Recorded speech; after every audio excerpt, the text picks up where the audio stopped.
Hello, magandang hapon sa inyong lahat mga kababayan ko. So, sa mga matagal na nakakilala sa akin or sa mga bago pa lang ako mapapanood, kung hindi nyo ako kilala, no, debunker po kasi ako ng paranormal. 'Di ba? Debunker ako. Pero it doesn't mean na non-believer ako. Skeptic lang po kasi ako. Hindi naman porket skeptic ka ay non-believer ka na. Need lang talaga ng malinaw na proof. Kasi sa panahon ngayon, madami kasing madaming naglalabasan na fake na albularyo, fake na ghost hunter, fake na paranormal content creator, or kahit hindi fake, no. Sometimes may mga bagay na hindi maintindihan na may simpleng explanation lang pala, 'di ba? Pero hindi ko kiniklaim na expert ako sa ganyang bagay. Matanong lang kasi akong tao. Yan ang kadalasan content ko paggabi. Pero ngayong hapon, ang raraakan natin yung kay Awit Gamer. 'Di ba? Sinabi dito na kinukulam si Awit Gamer. 'Di ba si Awit Gamer nagkaroon ng karamdaman ngayon. So, panoorin nga natin to. Kumonsulta siya sa albularyo eh. Pag gumaling lang ako, huwag niyo nang Gagaling ka yan, gagaling ka talaga. Anong ganti natin? Gusto mo gantihan natin? Nit, pangalan ng Ama, ng Anak, ng Diyos, Espiritu Santo, Amen. Diyos ko.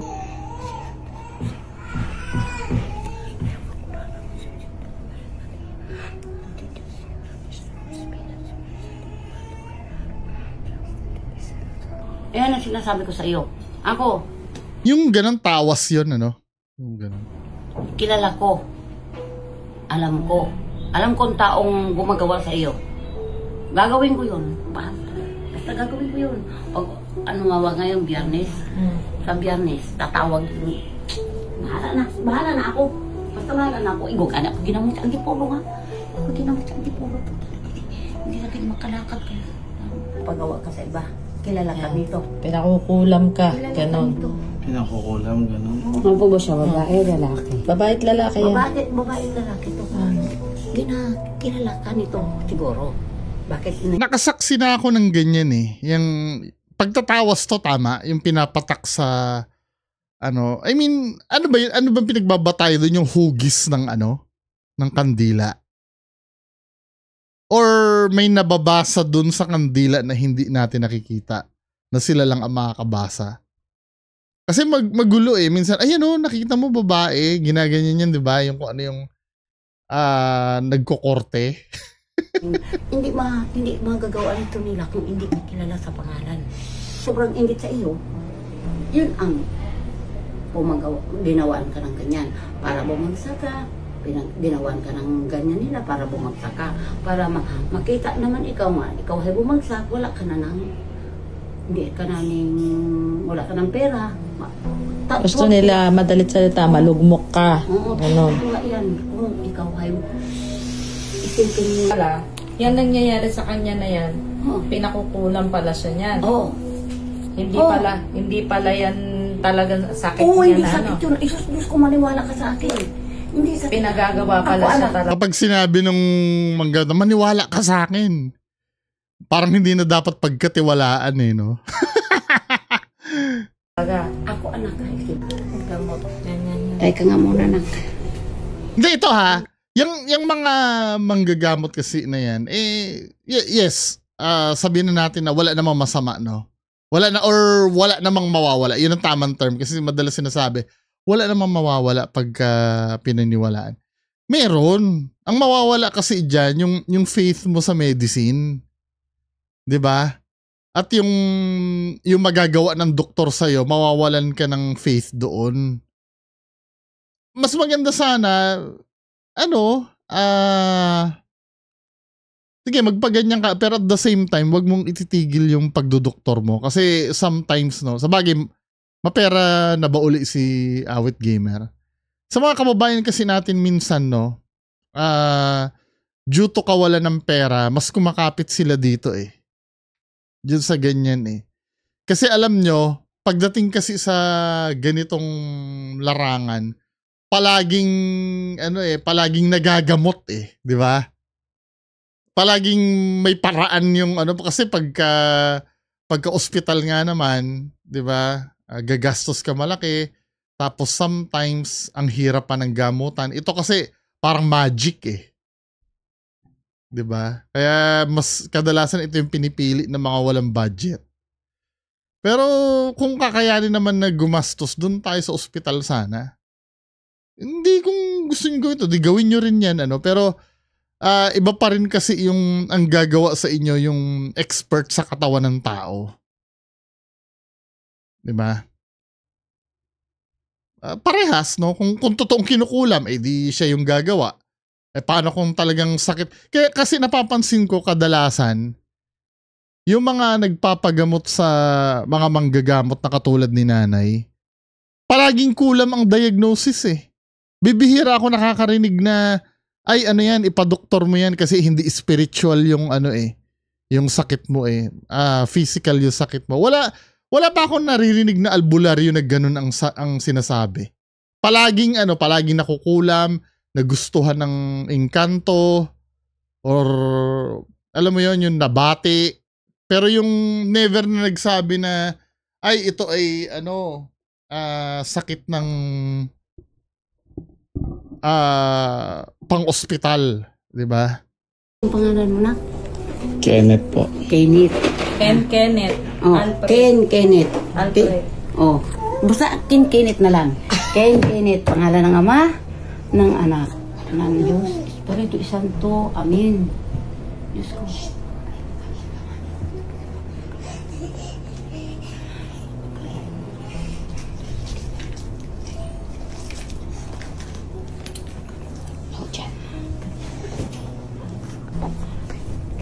Pangalan ng ama, ng anak, ng Diyos, Espiritu Santo. Amen. Sus Maria, patawarin ako ng Panginoon. Nagabayan ikaw. Na ikaw ay pagalingin. Kag yung maganda ang pakiramdam mo. Hindi lang ikaw ng yan. Kaya mga anak, may anak ka na. Tumatawag sa Diyos sabay magpo-promote ng sugal. Ha? Hindi lang yan ang nilaman ko sa inyo. May anak ka na. Hindi din. Git ang pamilya. Git anak. Hindi ka sinasabi. Matanda. Ilang taon ako ngayon. 23 na ako. Ay lalo na yung mga kapatid ko pa. Diyos ko, Panginoon ko.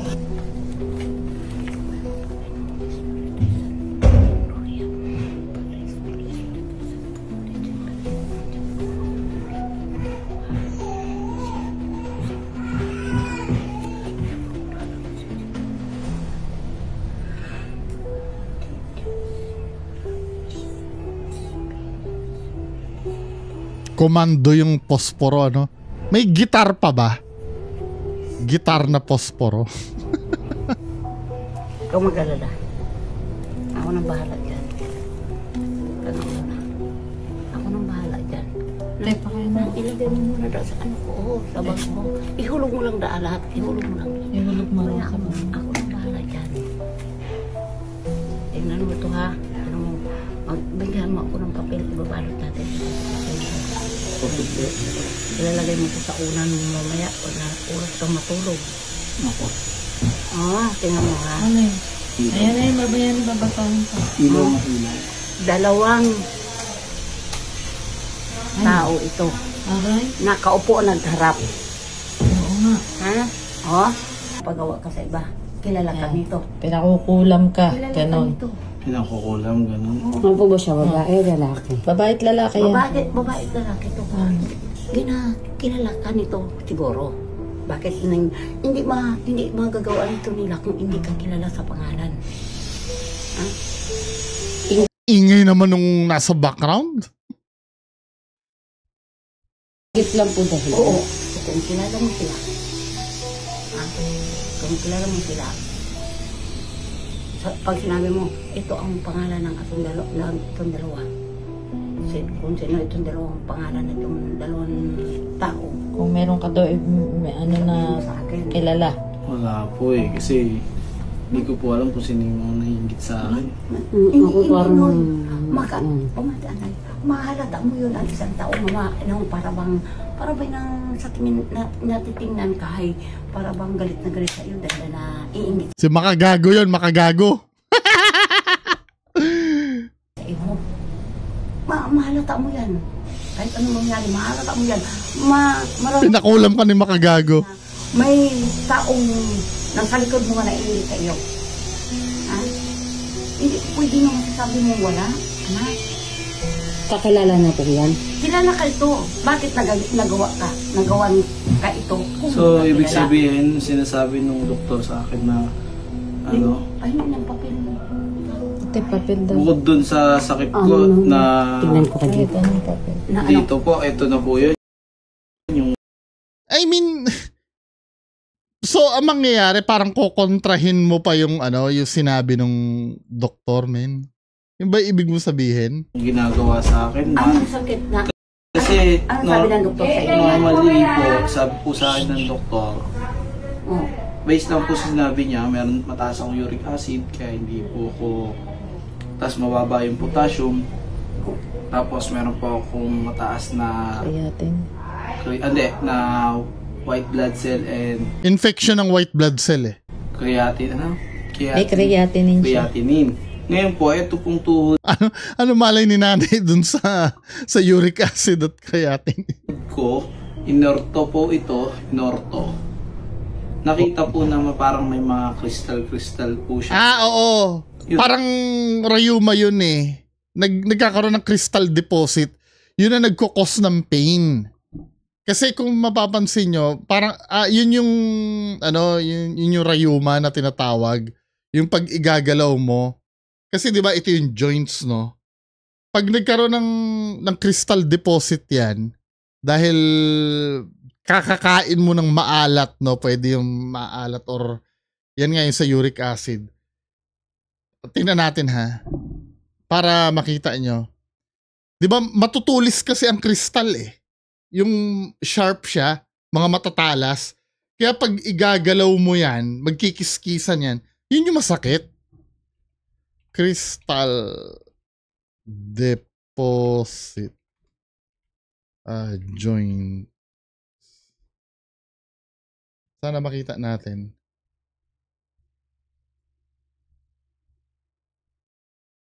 Alam mo magandang dito?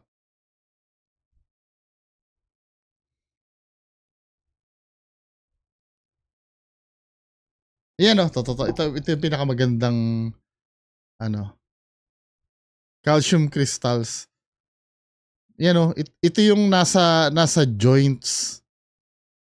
'Di ba? Niya dan sa yung gout arthritis. Kakakain nyo ng maalat or basta yung hindi maganda Ano bang nakalimutan ko na yung nurse po kasi ako kaya kahit papaano alam ko to. Pero hindi na matagal na panahon na akong wala sa medical field eh. Kasi ganito, so ito yung salt deposit, crystal deposits yan, calcium crystals. Ang mangyayari diyan, ito yung joints, 'di ba, yung sa tuhod. Pag yan ay gumalaw, pag nagkiskisan yan, ang sakit niyan. 'Di ba?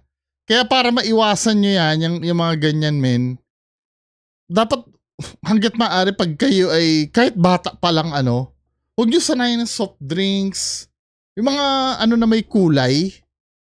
Actually sa akin, kung ako ang titingin, hindi to advice galing doktor ha. Kung akong tatanungin nyo, kahit siguro kumain kayo ng kahit na pero talagang ang panulak nyo talaga, ang iniinom nyo, tubig lang talaga. Huwag na kayo iinom na may kulay. Kahit pa sabihin mo juice yan or soft drinks or huwag na kayo iinom ng ganon. Katulad yan yung mga maaano sa soft drinks dyan. Ang pinakalason talaga soft drinks eh. Asukal pa, meron pa yun, di ba? Tapos patis. Kaya lang boring ang ang pag walang lasa ang ulam. Boring no? Kaya talagang dapat religious kayo sa pag-inom ng ng tubig talaga eh. ang pinaka mura at pinaka-effective na gamot sa tao talaga tubig. Hangga't maaari pagka tubig. Tubig. Wag na yung maghangad ng soft drinks na kung nakasurvive kayo, inabot kayo ng 30 years old sa kaka-soft drinks nyo at wala kayo naramdaman, tingin ko parang kailangan nyo na magbago eh. Magtubig na lang kayo. Diba? Anyway, pagpatuloy natin to. Pero si Awit nag-ano dito sa manggagamot eh.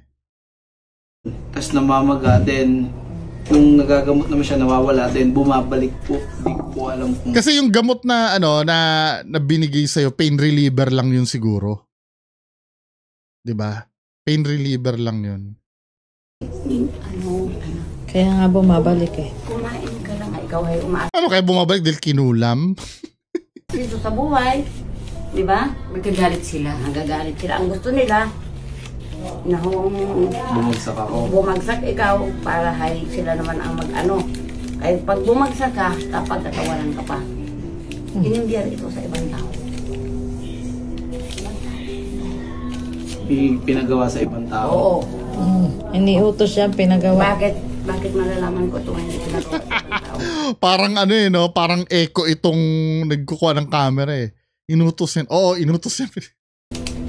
Bakit yung mga barkada mo may ginawa din ako nga, tinawag din ako nga ng ibang tao ang gumawa. Ibang tao ang gumawa talaga. Sabi ko ay Ano po bang instrumento nung gumawa na yun?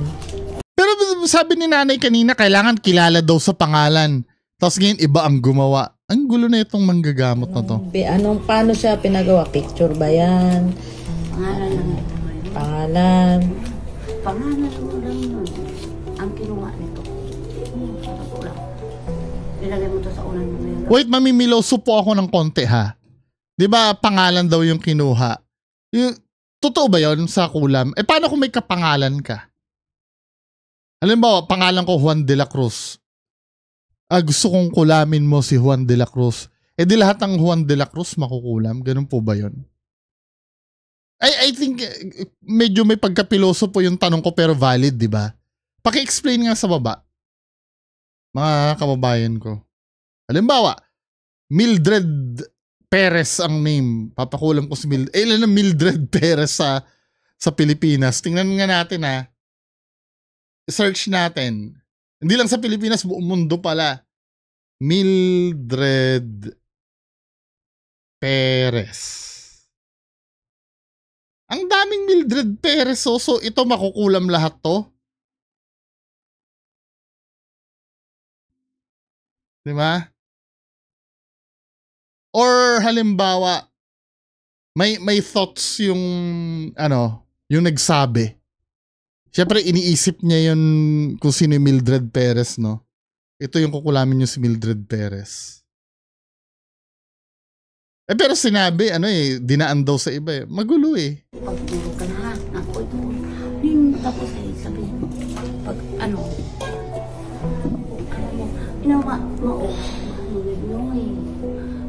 kukutuban mo git inaanak. Kapag kinarugin ako hapak, kinarugin ang sinasabi ko. Kung ang tao parang may inggit sa iyo, kahit sa amin, kahit sa pamilya ko ha, kung may inggit ang tao sa iyo, nahahalata mo. Halata mo ito ang anak mo, pakiramdaman mo. Ngayon, pag nahalata mo nga imo ato nga, nang parang sa loob mo, sa puso mo, imo git ato ang nagagawa, imo git ang nainggit ng gustong, nung parang sobrang inggit sa iyo, yun ang ginawan ka ng ganyan para bumagsak ka, ginawan ka ng ganyan nila para bumagsak ka, para makita naman ikaw ay bumagsak, wala ka na wala ka ng pera. Gusto nila madalit salita, malugmok ka. Oo, ganon. Yan. Kung ikaw ay isipin mo ng gano'n na naiingit. Kung sila naiingit, talagang sinasabi ko, sa akon lang mga anak ko, nang sinasabi ko, ikaw, ilakas mo ang loob mo. Ha? Huwag kang wag ka, manindigan ka sa sarili mo na hindi mo, kaya mo, hindi mo pababagsakin. Kaya Ha? ko, ma'am. Oo, kaya mong tumayo kahit mainit pa kayo. Ano naman Pero, po yung tinitignan May niyo tingnan dito ko kanina? sa kamay. Gas-gas na reason yung inggit eh, no? Kasi sa estado ni Awit, wala na may inggit niya. Sa totoo lang. Diba? Lalo nung sinabi niya natalo siya ng 69 million. Noon pwede. Noon. Yung nag-flex siya ng Lamborghini niya, ng cash niya, yung pwede. Pero ngayon, hindi eh. Sabi nung nag-comment dito, Boss Awit, kung anong findings ng doktor, yun sundin. Tamang gamot at disiplina sa katawan at saka mga kinakain na bawal. Okay lang sana kung wala ka nakitang findings, pwede ka na magpaganyan. Wala naman mawawala kung dyan sa manggagamot ka magpagamot. Yun lang naman, pero opinion lang sana, gumaling ka na. Oo nga naman. Ay natawas na kita. Pantay na to. Pantay na. Oh, ala. Sinasabi ko na sa iyo eh. Oh, di ba? Pantay na nga mo. Oh, di ba? Kanina. Ito, ang pangit niyan, yun pag hindi daw pantay, daw, nakulam. Ito naman ang dyan. Ito naman ang problem dyan. Pag ganyan ang ginawa, hindi mo na pwede idahilan na tuloy na may sakit ka pa. Alam mo kung pantay ka na, magaling ka na, alin sa dalawa dyan pwede mong pwede mong pwede mo i-sacrifice eh. Kung magkakasakit ka uli, masisira ang credibility nito ni nanay. Ngayon, kung palalabasin na magaling ka na, hindi mo na pwedeng gamitin niya may sakit ka pa sa pagpapaawa mo. Di ba? Hindi pantay. Kanina ganyan ho eh. Ganyan hindi anak ganyan lang Ganyan lang ang Oh. Eh ngayon pantay na Oh, 'di ba? Pantay na. Sabi ko sa iyo eh. Hani tao ang dumadala sa imo, anak. Pantay na nga Kanina nung ginaganong ko, yung hindi siya parang kahit pantayin ko yung daliri ko, hindi siya pantay yung mga Yung buhit. buhit. Ngayon saglit lang, pantay na. Ning anak, sasabihin ko sa iyo, yung naiinggit sa iyo, inang pag nakikita ka nga, nakikita mo, nga parang sa loob mo lang, sa isip mo lang, anak, yun git talaga ang nagawa sa iyo. Ayun na iisip mo. Ayun ang naisip mo. Wala po akong kasi wala man akong kaaway. Oo, anak, wala kang kaaway. Wala kang kaaway, iniingit niya ka. sa'yo. Aroy, ko Ang Diyos gusto, ko. pabaksakin Ang ka. gusto ka, pabagsakin ka nga Bagsak na nga yan eh. Illogical kaya sa kanila. Ay, Illogical. mo ba ako? Opo. Ha? Huwag mong isipin yun nga. Ang imong trabaho, huwag mong sa kanila nga, sabihin mong pabagsakin mo. Huwag, anak, pamilya mo ang intindihin mo. Hindi kay sila. Wala akong pakialam kung maintindihan. To be fair, tama naman yung sinabi ni nanay. Pamilya ay yung intindihin. Diba? Dahil wala naman tayong pagkukuhanan ng ng lakas ng loob kundi pamilya natin eh. Diba? Kaya pagka namumroblema ako, tumatawag ako sa nanay ko eh. Kahit nauuwi sa away. Diba? Tatawag, hello mami, kamusta na? Kayo sa akin, ipagyabang ko pa nga ni kamo kung gagaling kaya. Yung nangyari sa kanya na yan, kasi dinala siya ng doktor, di ba, sa ospital. So, ibig sabihin pala, yan nangyayari sa kanya na yan, pinakukulang pala siya niyan. Hindi pala yan talaga sakit niya hindi na sakit yun. Isus ko maniwala ka sa akin. Hindi sakit. Pinagagawa pala Ako, siya anak. talaga. Ako anak, isipin mo, ako kinuha niya. Kasi ang lang sa kanya, uric pati Oo. potassium, te. Tapos Ay, yung creatinine. yun sa Walang pakialam dun ang manggagamot. Dun sa creatinine at potassium. ito walang Alam mo eh. yung sabi nga sa bahay? Hindi ba? May crystal deposit nga daw eh. kung may gumagawa po sa akin yan, ipagpapasa Diyos na lang po kita at wag ka pong karmahin. Kasi hindi po magandang manakit ng tao na patalikod, na ginagaganyan mo, nagsusumikap, nainggit ka, gusto mong pabagsakin. Sabi ko nga sa'yo, Kasi yung creatinine na yan, waste yan eh. Dapat na itatapon mo yan sa ihi mo. Kung maiipon ng creatinine sa katawan mo, it's either may problema ka siguro sa kidney or bagay, kidney lang ang alam ko na may problema ka. Pagka ganun eh. May iba pa bang problema sa katawan mo pag mataas ang creatinine mo? mapapabagsak mo na ako kung ginaganto mo ako, pero sa buhay, kung lalabanan mo ako, malabo mo ako mapagbagsak dahil mas madiskarte ako sa buhay. Dahil ginanong ka lang, mawawala na yan.